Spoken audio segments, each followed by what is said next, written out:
You gun owners are being targeted. They have to remove our guns.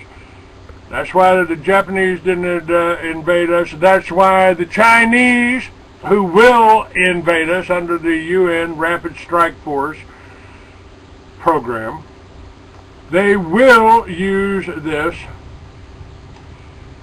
these shootings, which are done by the Mossad, that have a Jew in the woodwork here orchestrating this, inflaming this. So it's the Jews. We've seen them with a six-pointed star on their chest, you know, pretending to be Hamas, pretending to be Palestinian, pretending to be something else. This is how they operate. This is what they do. Now, I'm playing clips here. I've already told you about the coming thing there. Now, this whole medical marijuana thing, if you got to go to a doctor and get permission to possess something that God gave you that grows in your backyard, that they're using in Israel and refining in Israel because they will export it to the rest of the world, you can bet on that. Just the way they're controlling the cocaine and the heroin and the marijuana coming out of South America, Central America, and Mexico. And they already control the pharmaceuticals. They've killed, by the way, more people, 100 people a year die of aspirin overdose. Nobody's ever died from a marijuana overdose. So let's keep that in mind. One of the things we're looking here is grinding America down, and they're not touching on the Jewish issue. They're not touching on the Israeli issue. They're not talking about, they're talking about communism, but they are not pointing out to you that it was Jewish conceived. The Bolsheviks were the Jews. The communists were financed by New York bankers like Jacob Schiff and George Bush. Come on, folks. See what's going on there. We are sending foreign aid to 180 some odd countries. There's only 190. We're sending foreign aid. Your tax dollars are going to support the people in this country that have allowed the international bankers to come in and rip off their people.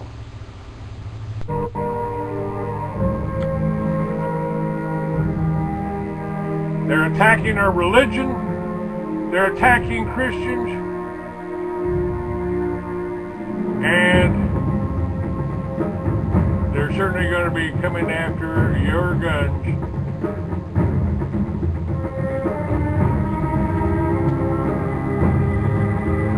Committee of Un-American Affairs was taken down.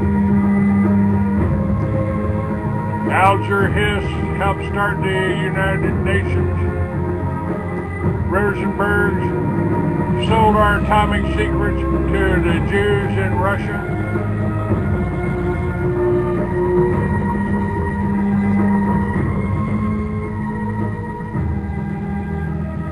And the Jews like Feinstein, Schumer, and, oh yeah, the mayor of Chicago, Rahm Emanuel,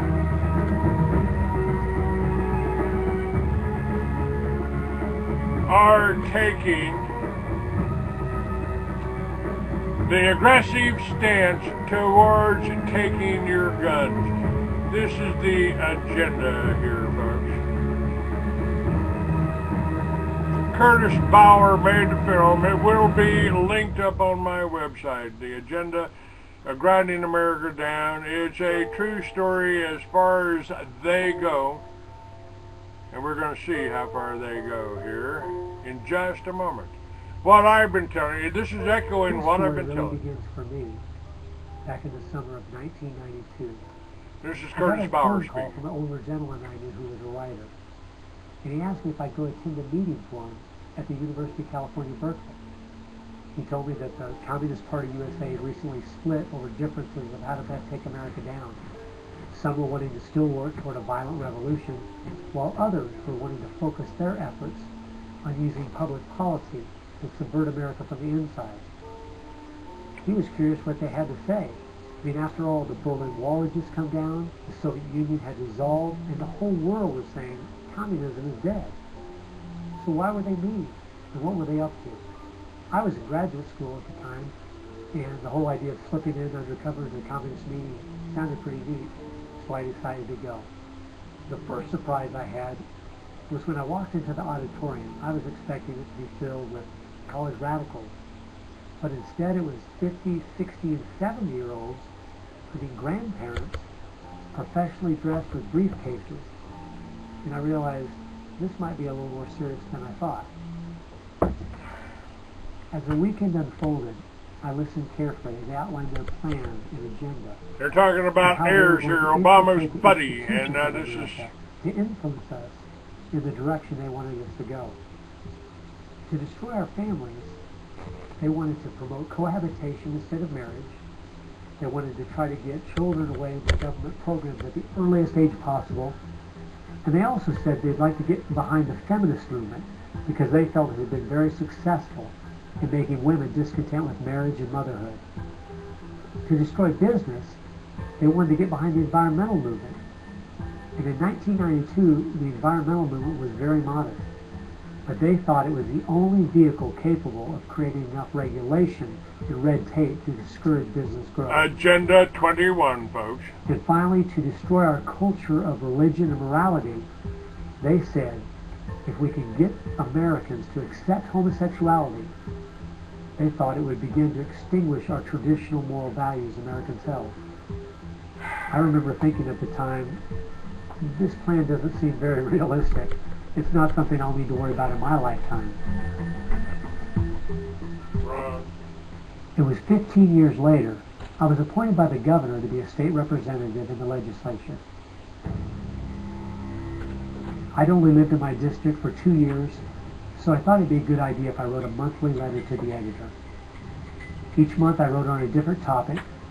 In January 2008, as I was contemplating what to write my letter on, I thought back to the meeting in 1992, and I thought of the goals they'd outlined and where America was today, and I couldn't believe how successful they had been. And our families were totally disintegrating. The environmental movement had become the most powerful force for destroying our free markets, and hate crimes legislation was being considered in Washington, D.C. that made it a crime to even say anything against the homosexual movement. I realized people needed to know what was going on. After I wrote this letter, within days, people were protesting at the Capitol. It was the feature story on the evening news. Controversial comments have state legislators buzzing tonight. After a freshman lawmaker alleges the communist agenda has infiltrated mainstream America. It's the big story, live at 6. And over 40 letters to the editor had been printed in response to what I'd said.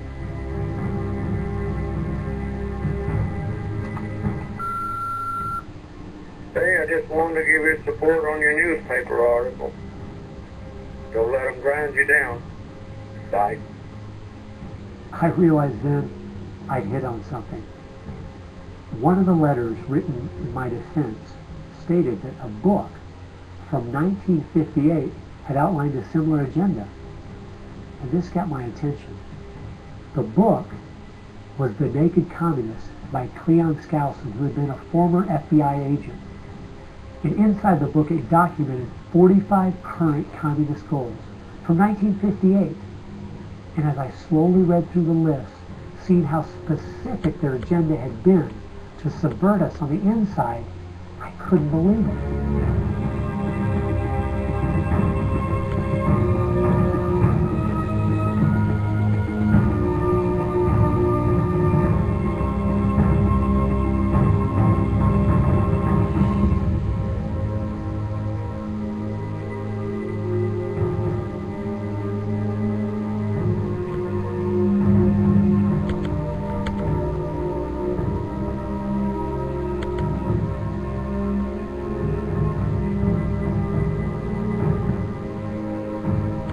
Let me see here what this is saying here. Here are some of the goals of the communists. Cleon Skousen may have outlined these. from 1958 stated that a book from 1958 had outlined a similar agenda. And this got my attention. The book was The Naked Communist by Cleon Skousen, who had been a former FBI agent. And inside the book it documented 45 current communist goals from 1958. And as I slowly read through the list, seeing how specific their agenda had been to subvert us on the inside, I couldn't believe it. Here are the goals from 1958. Goal 28, eliminate prayer in the schools on the ground it violates the principle of separation of church and state. Goal 40, discredit the family as an institution, encourage promiscuity and easy divorce. Goal number 17, get control of the schools, use them as transmission belts for socialism, soften the curriculum, get control of teachers' associations. Eliminate all laws governing obscenity by calling them censorship and a violation of free press and free speech. Break down cultural standards of morality by promoting pornography in books, magazines, motion pictures, and TV. Present homosexuality, degeneracy, and promiscuity as normal, natural, and healthy. Infiltrate the press, gain control of key positions in radio, TV, and motion pictures. Infiltrate the churches and replace a revealed religion with social religion. Discredit the Bible. And nobody seemed to be noticing. For at least the last 50 years, they've been working actively behind the scenes, in the shadows, trying to move our people and our culture in a direction that was designed to destroy us.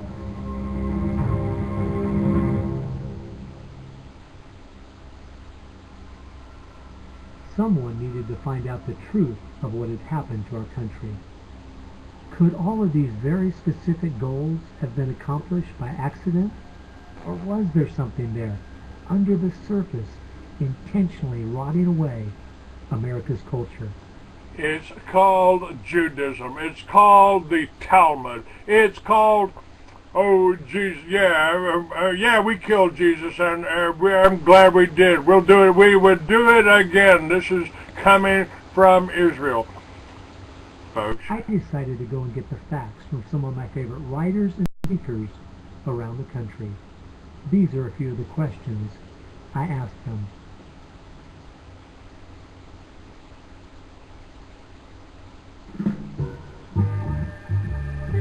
Is communism dead? No, it moved to New York. It moved to Washington, folks. The common myth is that communism is dead, but there are more Communist Party members in the world today than there ever have been. One of the things the communists are doing worldwide is not using that name.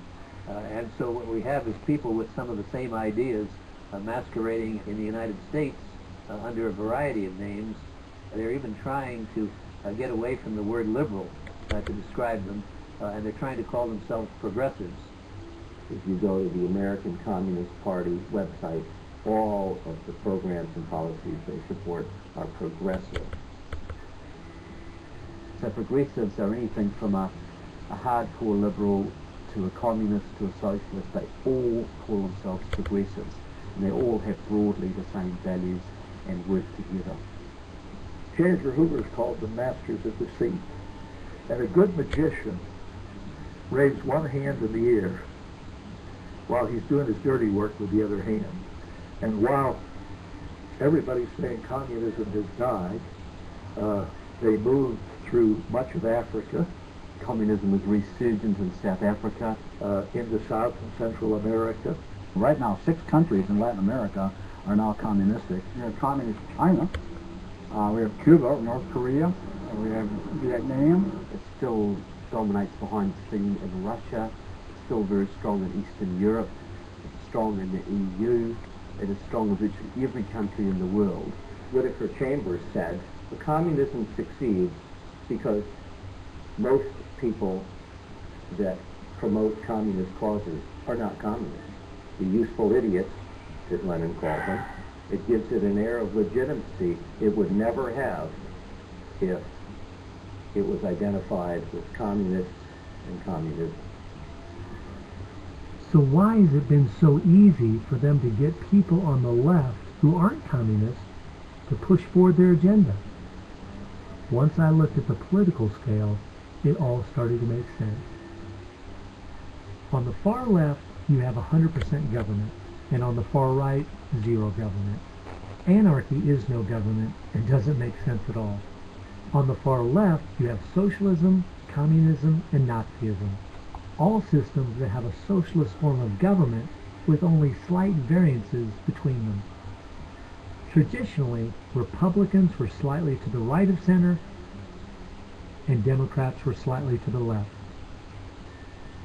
In recent years, though, through the radical influence of the media, Hollywood, and the multitude of Marxist professors, all Jewish controlled, folks, both parties have slid to the left, with the Democrats going so far they have openly joined hand in hand with the radicals.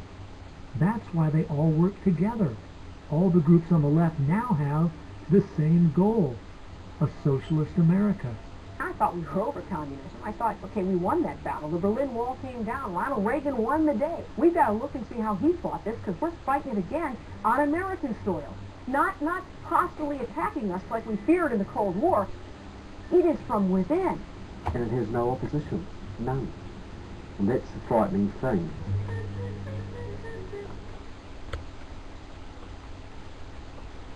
I think it's pretty clear to see communism isn't dead. They now disguise it by calling it different names, but the ideas behind it are alive and well. Almost 1.5 billion people still live in openly communistic countries, but unfortunately most of us in America who are under the age of 50 have no idea what communism means to the people who live under it. So my next question was, what's so bad about communism? What's so bad about it? You're about to find out. Philip Shapley here. It's a completely tyrannical Stanton Evans. system. The whole history of communism Howard Phillips. is I happen to one know. of mass murder. Tens of millions of people brutally murdered by the communists. The mass murder of more people in times of peace than all the wars of history combined. Each of those countries where they have taken control, millions have been murdered. When you're asking for what is David the Nobel legacy of Marxism, it is Some the administrators. greatest killing machine in all of human history. We're talking congressional record, 135 million dead due to communism. I think the real number is probably, when you add in abortions, over 500 million. The rulers lived rather well, and at the same time you had all kinds of people who were enslaved, put in prison, oppressed, so you had really the opposite of what they claimed was going to be the result of their revolutionary activity. You would think that if the 20th century was the most murderous of centuries, everyone would say, let's find out why. And the truth is, you can't even ask the question. It is verboten to ask the question because the ideas that brought about that mass murder are still being taught in our public schools today.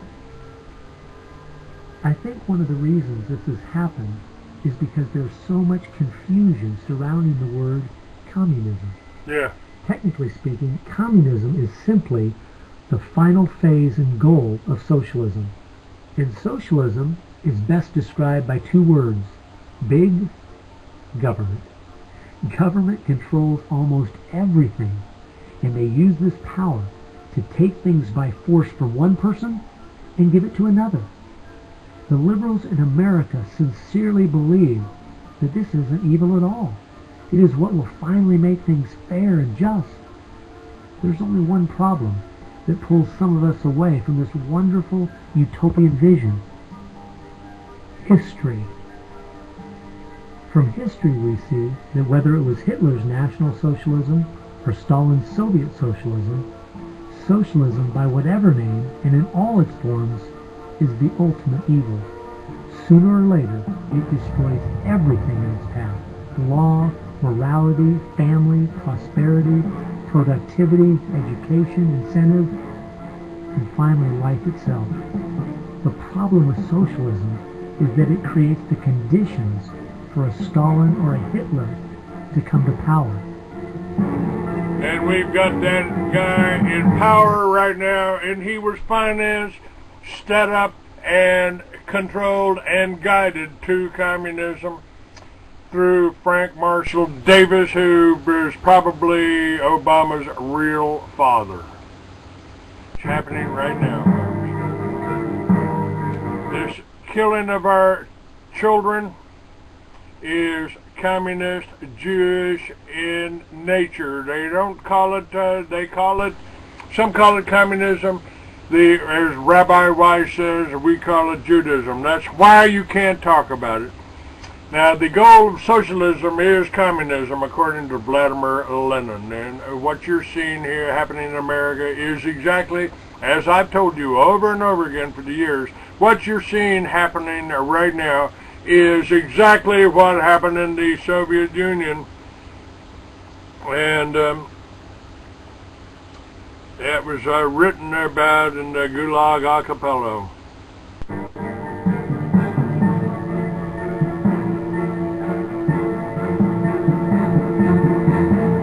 And that's why communism has such relevance today. It's the final destination on the road we're traveling.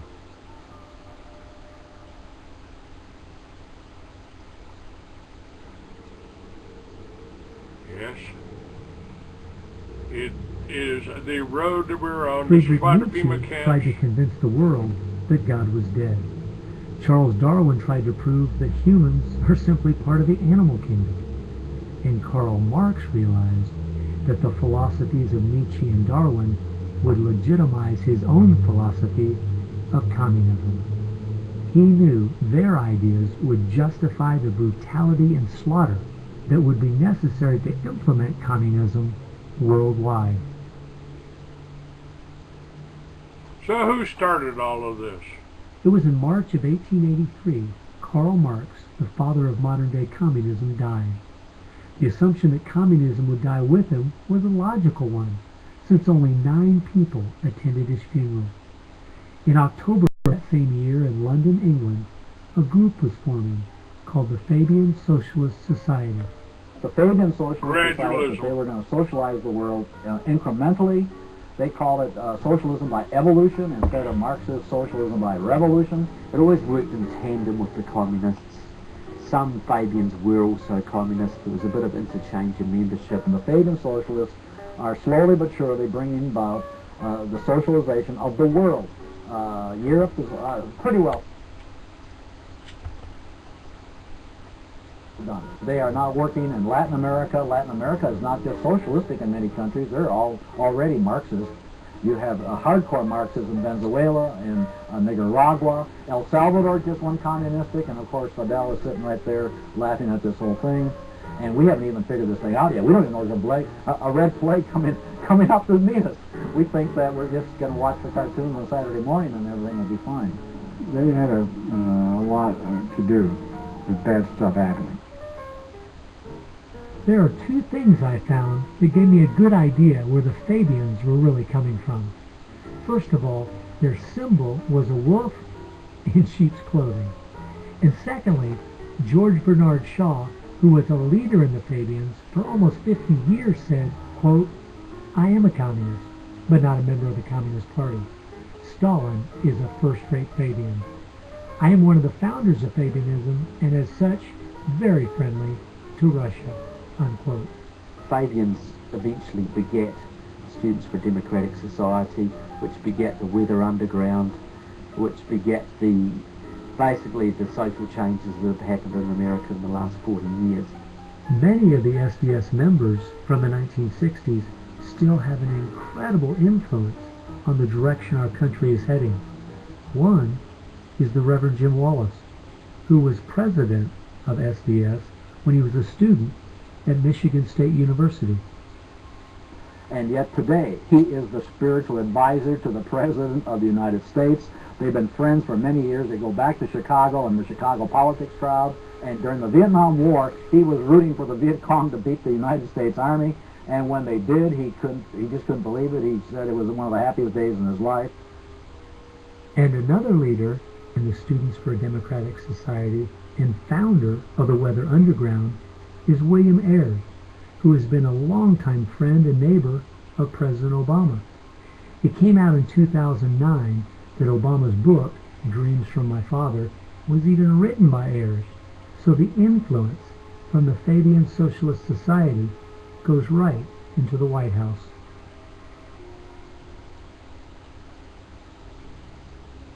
The next group I've found that has seriously impacted America's culture is the Frankfurt School. The Frankfurt School was a sort of an outpost in America of European socialism. Willy Munzenberg, with a few other Bolsheviks, founded the Frankfurt School. The two leading members are Herbert Marcuse and Franz Neumann. Franz Neumann was, in fact, a Soviet agent. Their entire purpose was to stand the entire educational system of the West, and the United States in particular, on its head.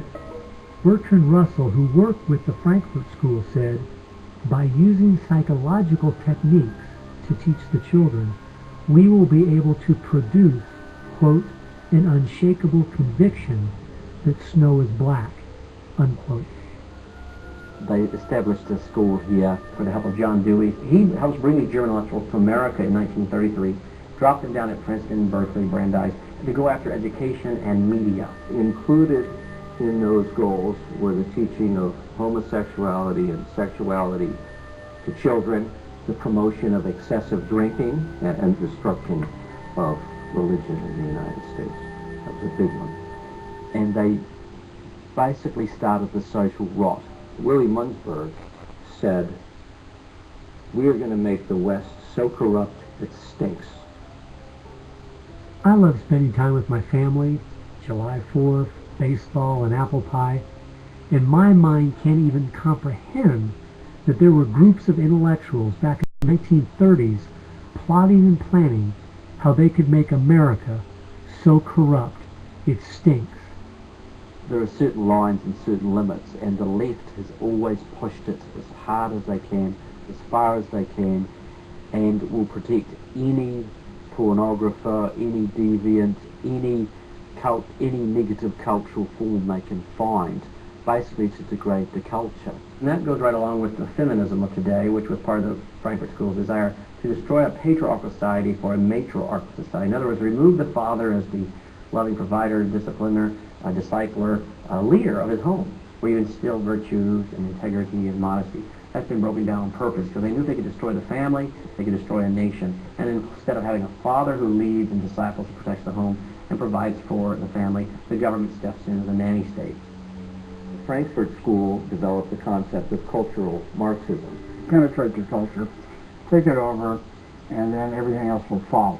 And of course they did that, and today we've had a complete cultural revolution. As many people in America are familiar with the phrase "make love, not war," that actually came from Herbert Marcuse, who was with the Frankfurt School. So these guys went after education and after media, and they've been very successful in changing the entire worldview of Americans through what they call political correctness, but it's really cultural Marxism, with the goal being to destroy Christianity, then create chaos, and then move to their ultimate goal, which is from cultural Marxism to traditional Marxism, which is socialism.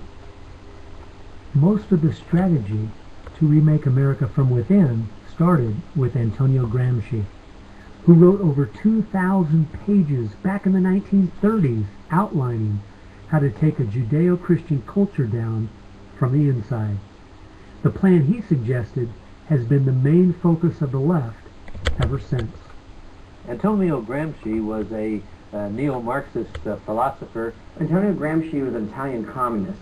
Antonio Gramsci is probably the biggest troublemaker in the world. He's probably got more responsibility for our social ills than anybody else on the planet. He knew of the importance of undermining the morals and the character of this country. Because America had a strong Christian heritage, you had to attack the culture. You had to change the culture. Even with pornography, into areas that most people normally wouldn't accept. He said that we're going to destroy the West by destroying its culture. We're going to infiltrate